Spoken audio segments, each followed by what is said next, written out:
welcome to another episode of KirkChats. I'm Reverend Jasmine Smart, and I'm here with my guest for this week, Nicole Joseph, our interim music director here at Kirk in the Hills.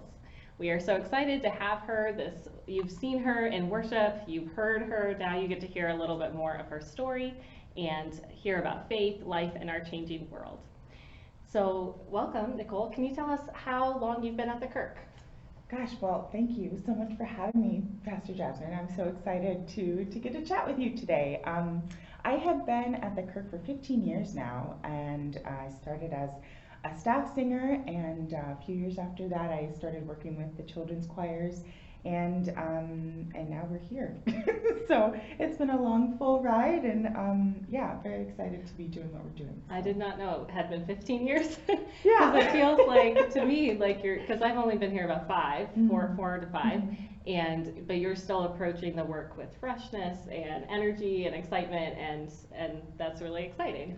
Even after 15 years, because sometimes, people can kind of get into a routine, but it seems to me that you kind of, maybe because times are changing, you change too, and music changes, or how has that been, I guess, over 15 years? Gosh, yeah. Well, I think my role has definitely shifted and changed across those 15 years, so that's part of it as well. And I think there have been openings for new things to kind of come into play, and so that's been really exciting. So it's been like a gradual shift, and I just am excited to kind of do the things that I love and that speak to me and that I hope will speak to the congregation and those who listen. So yeah. During COVID, some of the churches I served there was periods where we didn't know if we could sing because COVID was, viral and air, and the singing has air, they showed all the things of the singers and how far their their vocal stuff came out. But I know people were coming to church only hearing a sermon and praying, and it just felt so disappointing, right? So to have the music come alongside and really be why we're here together is such a gift. So. Yeah, absolutely. I agree. I mean, to be able to have still been doing music this entire time, I think the Kirk has been a unique congregation in that way, that we've been able to, still have our wonderful choir doing what it does in, reduced in different capacity many times, but to really have, I think it was really important that the Kirk chose to focus on that and highlight that, and it's been some tough work, but totally worth it that we've been able to still be together and make music together, whether it was virtually or in person, but very social distance and reduced, but special masks. Yes, special mask, and at one time we had face shields. It's been a journey for sure. They're hot. I do not like wearing those. Yeah. Plus with the robes on, it's a lot. Yeah. Well, thank you for adapting and for always having, something in mind for the congregation. Yeah. So one thing I asked all of my guests to do is to bring an object that they can talk about their faith, and I understand you've brought a couple things. Yeah, I brought a couple of necklaces, both of them, well, one was my mother's, and it's a cross that is adorned with a jewel that she really liked with marcasite, and then the other is, I think this is actually probably the last thing that she gave me before she passed. It's what I was told is a first century Christian symbol. So it has the menorah and the Star of David and then the fish at the bottom, so a sign of heritage, Jewish heritage, and into following Jesus. And so fishers of men, right? And so I just have always held on to this. I don't wear it that often because it broke at one time and I had to get it repaired. And you don't want to lose it. Yeah, exactly. So, but it's, something that is, one of the final gifts that I have from my mom, and it was something that was really important to her to give to my sister and I, that we wear this symbol of heritage, and because we actually think that we have Jewish heritage on my mom's side. Very tiny amount, but I'm going to claim it as long as I can. And so, to have that, and to have something of hers, the cross, is something that I hold very dear, and I just love to kind of feel that connectedness, when I wear something like that. Yeah, So. yeah, that's really special. I mean, especially it being the last gift, or one of the last gifts, that was so intentional on her behalf. And obviously when we lose someone we love, the love doesn't go away, right? So sometimes in memorial services we say grief is love with no place to go. So the fact that you have this tangible thing that reminds you of her spiritual presence and her love that's still connected with you is really powerful. Yeah, absolutely. Well, thank you for sharing that. We'll put a picture on the screen in the commercial break so people can see it more closely. I wish you had come on the trip to Israel with me a couple years ago. Have you been there yet? No, I haven't. Yeah, you gotta go because you know, the Kirk has gone a couple times, and it is just really. I'm not a big world traveler, and I was nervous about it, but being in that space and the scriptures just kind of coming alive before you is so amazing, and to have that connection too of like, oh wow, like this symbol, to see the ancient symbols on the walls, and it's all, sometimes it looks very untouched, sometimes it's very built up, but sometimes it's like you're in first century. And so, yeah, it transports you. So we'll make that happen sometime. Okay. When your baby's a little older, Yeah, we can have you be away for a week. Well, can you tell us a little bit about, I guess, what drew you to music and then church music in particular? Oh gosh. Well, I would say, I mean, I've been involved in music all my life. So my mother and my father are both musicians. My mother is a singer. My dad plays piano and organ, and my whole family, my grandparents and 8 of their children, you know, the whole family is musical. And then on my mom's side, same thing, musicians, pastors. So runs real deep. And so there was just always music in the house, whether it was, you know, gospel or something that the family was doing, or playing a Rachmaninoff piano concerto, you know, on the turntable. You know, there was just always music. And so I've always been very touched deeply, like even from a young child. Just music really just kind of, it evokes something, and it speaks to this deep part within ourselves, I think. And as far as being involved in church music, well, there wasn't really an option. It was, hey, you're doing this now. How many days a week? You know, I mean, like only like 3. Only like 3. Yeah, not too bad. I mean, I think I was 4 when I sang my first solo, like, and church with my mom, you know. So it was just kind of always what we did. And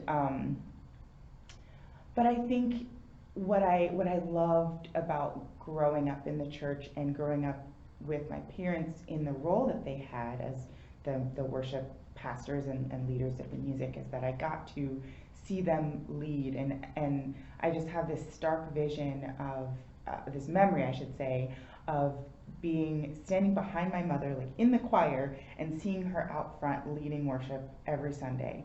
And especially when she was going through cancer and chemo and all the things, she would still get up there and worship.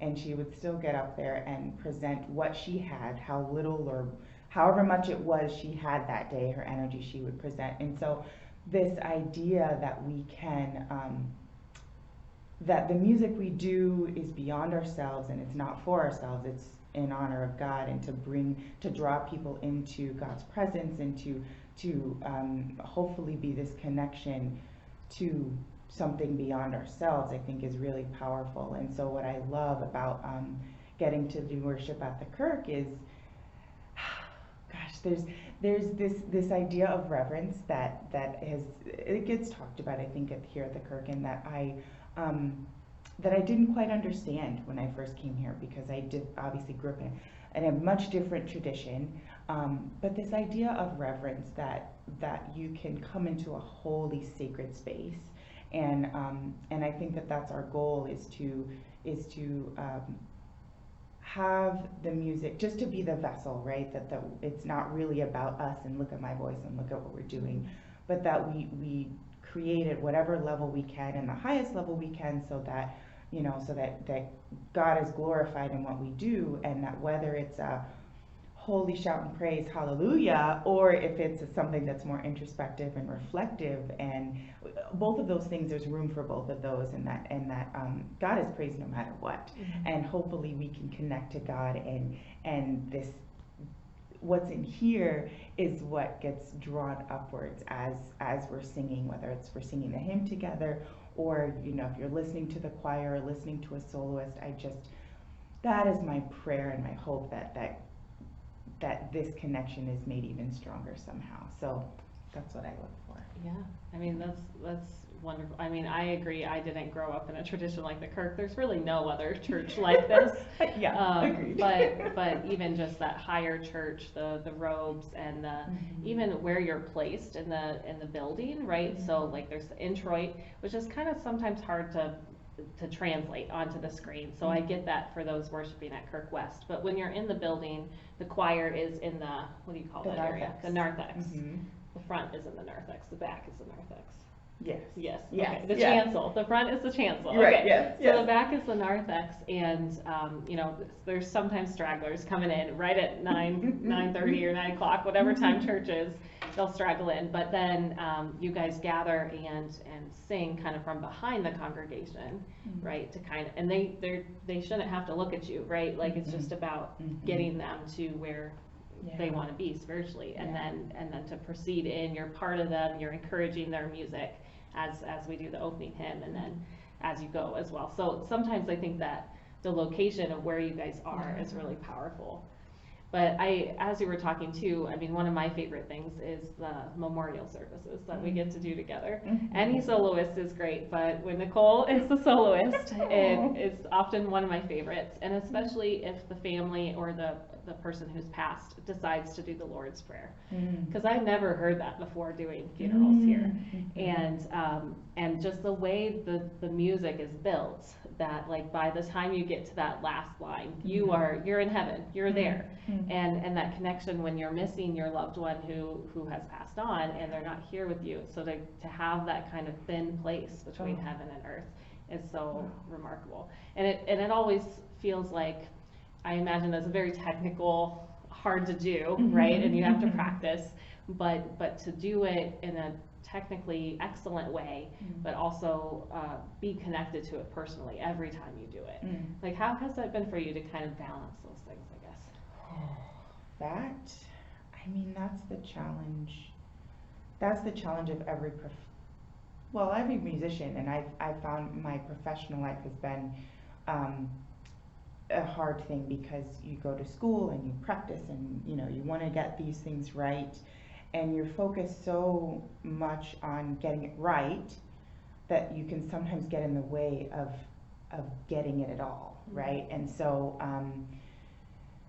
in whether it's opera on stage, or you're a character and you're connecting in some way, or if it's this really important work of spiritual singing, I think you have to let go and let God.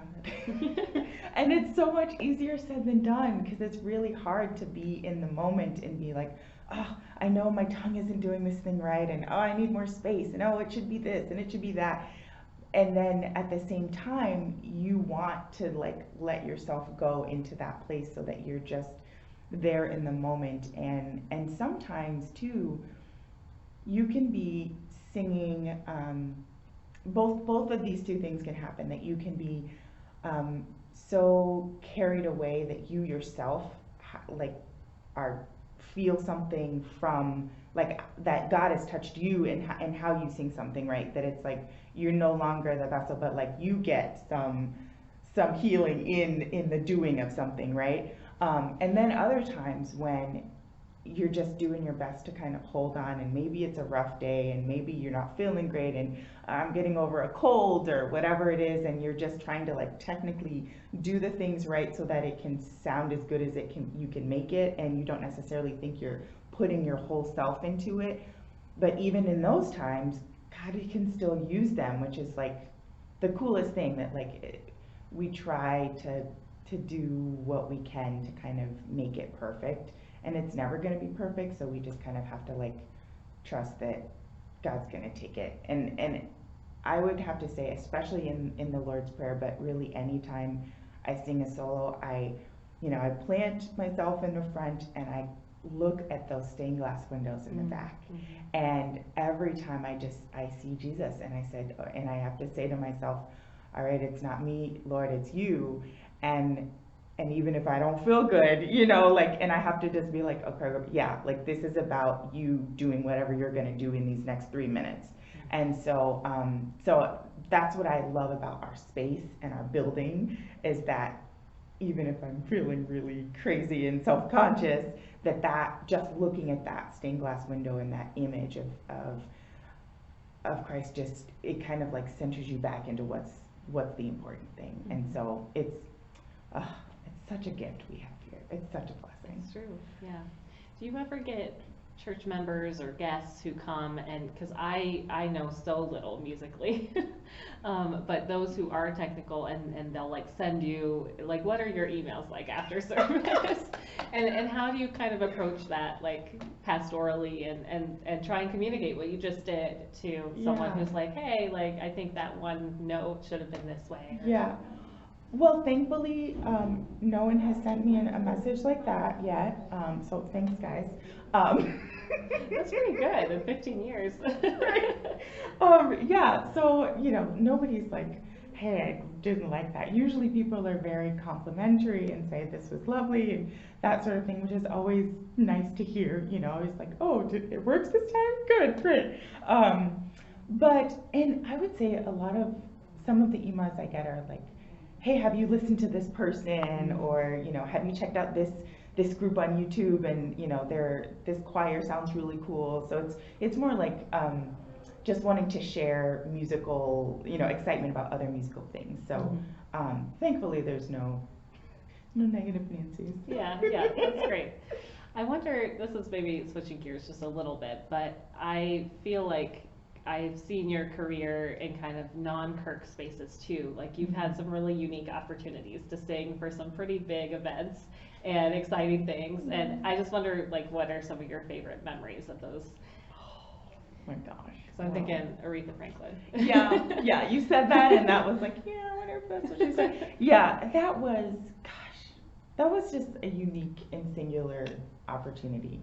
So I got to sing for not the funeral for Aretha Franklin, because that was big folks. But the day before, there was like this celebration concert in honor of her at what is now Aretha Franklin Park, at formerly Shane Park. So I got to open that concert by singing Ave Maria, and that was cool. And I don't even think I had really like told people that it was happening, and then I got a text from my cousin in Portland. She was like, you're on TV right now. Yeah. What's happening? We all just were like, wait, we know her. What is she doing there? Yeah, right. So that was crazy. It was really crazy, and it's such a different world, from opera, from church music. There was a lot of hurry up and wait. But it was really cool to be able to just kind of share, this other thing that everybody there, they kind of know they know what classical music is or whatever, but to like bring that literally into that space up close and personal, and everybody was very supportive, and they were all like, oh, that was fabulous, and so that was really cool. And there are some pretty fancy people there, and so I just had to make sure I had my dress on and get the hair right. Right. So it was fun. It was really cool. Yeah, that's great. Well, we're going to take a quick break, and when we come back, we'll keep talking. I have a couple more questions for you, and I hope you're enjoying hearing about the music and about Nicole personally as well. So we'll be right back.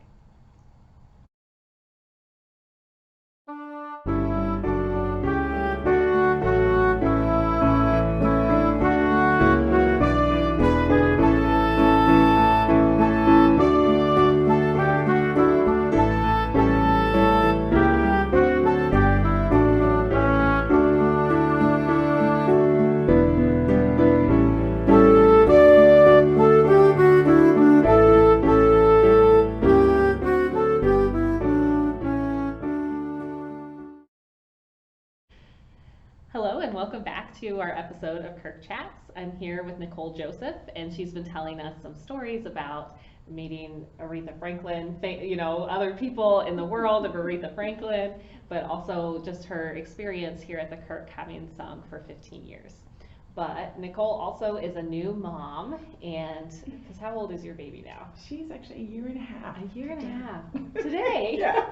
Maybe not when this airs, Right, today, right. right now when we're recording. Wow, that's amazing. Yeah. So tell us a little bit about how that has been for you and how that's changed your life, because I'm sure it has. Absolutely. Yeah, it's been amazing. It's been amazing.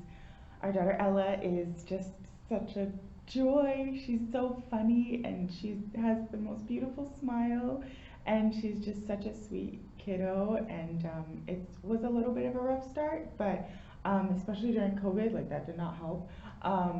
But God is so good. And I mean, I can remember being in Cedar Home Chapel before we had like a really important ultrasound, and we just were praying over her with everybody, not everybody, like some people in the choir, and that's a memory that I get to hold dear, that we prayed for this child in this space, and I hope to one day bring her to church, but COVID permitting, but it's just been amazing to see God like answer prayer day after day, month after month, and really to bring her and through all of the things. And so now she's doing great, and she loves to laugh and smile and read books, and we counted up her words. She's got 50 words already, so we're very excited about that.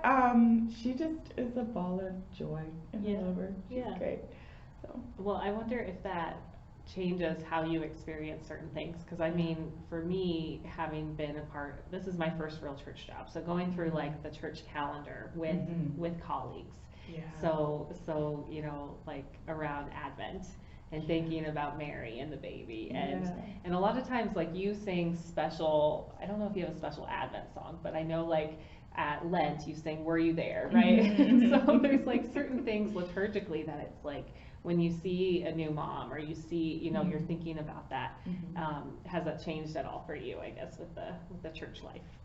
Oh gosh, well, I think there have been certain things that have like deeper meaning, and there have been certain times where, like if you go through, I guess like the Advent text, and it like hits home a little differently, because of all that we've gone through and are going through, and it's really, it's an interesting balance. I feel like I can't wait for COVID to be over, because I really want her to see this place and to like experience the worship here and the people here, and to just kind of be involved in all of the things that we have here with the children's ministry and the youth choirs, someday. And so, it's been really cool. And like, I'm thinking forward to Palm Sunday with the kids coming in with the palms and the little bitties, and someday it'll happen. So there's just so many things, but it's been really cool, and just to see how God moves and works, and yeah. And you mentioned that you have worked with the youth choirs and the different ages.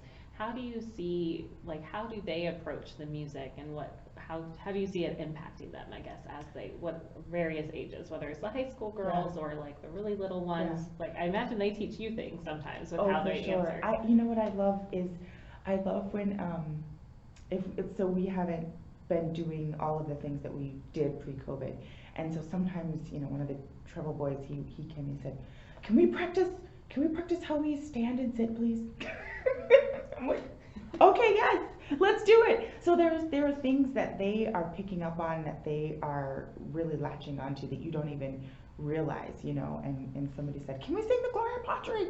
We really want to sing the It's like, yes, you can, yes, of course. That is so unique. Yeah. Like any other church choir. I don't know if they do that. Yeah, it's just so, it's really cool to see like how it like resonates with them, and it's pretty awesome. And when they're in the service, you know, they're it's not like they do a little kid song and then they're gone. Like they're fully in the service, and they're treated just like any other choir member. They stand in the back, they sit in the pew, you know. So I think that, like you're saying, like it's not just music they're learning, but kind of community and discipline and self-worth, you know, like of like, oh, I can do this. Absolutely. This will be great. Yeah, for sure. So I'm looking forward to when Ella's old enough to, because what's the youngest that we have singing? Like 4 or 5, right? Yeah, I Like think the really little kid ones. parade does, it's like pre-K. Yeah. Oh yeah. That'll be soon. Yeah, she's almost 2. We'll get there soon enough. It'll fly by. I'm sure it will.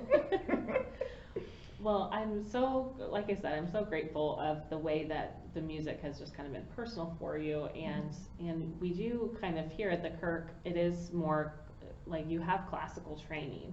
So sometimes it feels like, depending on what the mood of the service is, like we might sing more classical pieces, or you guys in your offertory or whatever the special pieces are, you might sing kind of unique ones. And then there's hymns from, you know, 1500s or maybe older, 1100s, 1400s. Yeah. We have real old hymns. Yes. And then we have like 1985. Right, yes. So how do you kind of like, when sometimes the pastors help pick the hymns, but the music director is a big part of that. So whatever music is happening, how do you know how to sing it? You know what I mean? Or how do you kind of create that atmosphere? Yeah, that's a good question. So part of it for me, I think it's 2 parts. One is just the choosing of all the music, which is, you know, I feel like I could just get stuck on one service for, you know, hours and hours if I let myself. But I like to approach it as, you know, it comes from the text. It comes from, you know, what's our scripture for the day, where are we going, and hopefully everything that's in the service highlights what that is. And so with that being said, you know, sometimes we might have, there are hymns. What I love in our hymnal is that you can actually go and see like what scriptures connect to what hymns and that sort of thing. So sometimes this really works, and we also know it really well as a congregation. So there's kind of trying to balance that, like, are we singing songs that, you know, that we know, versus are we singing 3 new songs, which you don't want to do. You know, you need to have people feel comfortable. And then how we sing it as a choir, you know, does depend on the style of the song. So we're not going to sing a spiritual, like Ain't It That Good News, which is planned soon, the same way we would sing a Palestrina motet, right? So, and I think that's the beauty of our choir. Most of our choir is they're paid staff singers. They all went to school for music, so they all have that familiarity and that versatility to be able to, you know, sing early music and classical music, and then we also get to bring kind of more of a contemporary feel to things when it's called for, and some of us love that and some don't, and that's okay. And we, you know, we just kind of find our way together. That's the good thing about a choir, is that you can have, you know, certain people be strong in one area, another be strong in another, and that kind of comes through as a whole, because it's not just dependent on one person knowing how to do something. So I think it's really, we just throw stuff at them and they figure it out. And but it's a lot of fun, and I like to be versatile in that way, that we can, you know, I think what the Kirk does really well is music in general. We do really good music, and so whether it's classical or something else, I think I'd like to think that we can do it at a high level, and it's really cool to see when it can be, you know, all these different kinds of things in one service, and then you have this really interesting kind of combination things. So yeah. I mean, we also host, you know, the DSO sometimes for concerts. Right. Like that space, as you mentioned, is just so conducive to that.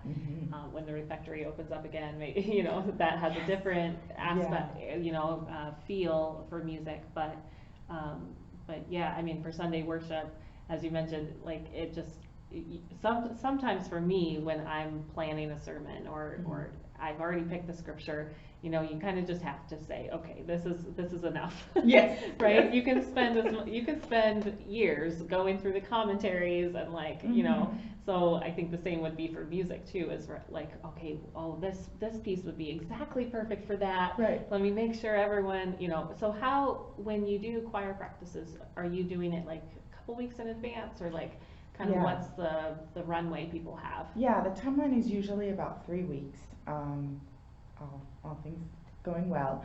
And so, you know, we'll focus mostly on what's coming up for this coming week, and then we get through, you know, like the larger pieces, the anthems for the next 2 or 3 weeks. And then once, I mean, gosh, Lent is coming up soon, so we're gonna start working on Holy Week stuff pretty soon, and you know, it just, that time just keeps on going. It So just yeah, chugs along. it sure does. And Lent always moves a little bit each year, so Yeah. sometimes it gives you a little more planning Yeah, time, but sometimes yeah. it doesn't. So. Thankfully, it's a little later this It's year. a little, yeah, Yeah. it's not quite right away. So, Mhm. well, I hope this has been helpful for people to kind of hear about some behind the scenes of like what goes into a music program at the church, and who you are. You're not just a person who's up there performing for us, but you take this very personally, and your faith is really strong. And we're so excited that you've been able to lead as well as you have in the pandemic. I do remember those days of like the virtual choirs and that editing process. I mean, I do a tiny bit of editing for this. It is nothing compared to what you have to do with those music pieces. So it was a lot. So I'm grateful we're back in the sanctuary as safe as we can be. And when we watch it at Fox Run, you know, it's on a big screen, and it almost feels more intimate. Because the camera lets us be like right up with you. Right, yeah. So like if we're in the pews in the sanctuary, we're wherever we are in the sanctuary. But when, or they could watch it later, you know. But seeing participating in the video worship is really powerful. And so I bet people feel like they know you really well, and I hope now they actually do. Good. Well, thank you for having me. This has been really fun. Yeah. Thank you. Yeah. So every week we talk about faith, life, in our changing world, and so we've been so blessed to be able to hear from Nicole this week and some of her stories. Hope it encourages you to sing, even if you're not that great. I always try and turn my mic off when I'm singing, but that inspiration of how it gets you to be closer, a thin place, closer to God, and praying in a deeper way with your whole body is really powerful. So thank you again to Nicole, and we will see you next week with a different guest. So thanks for joining us today.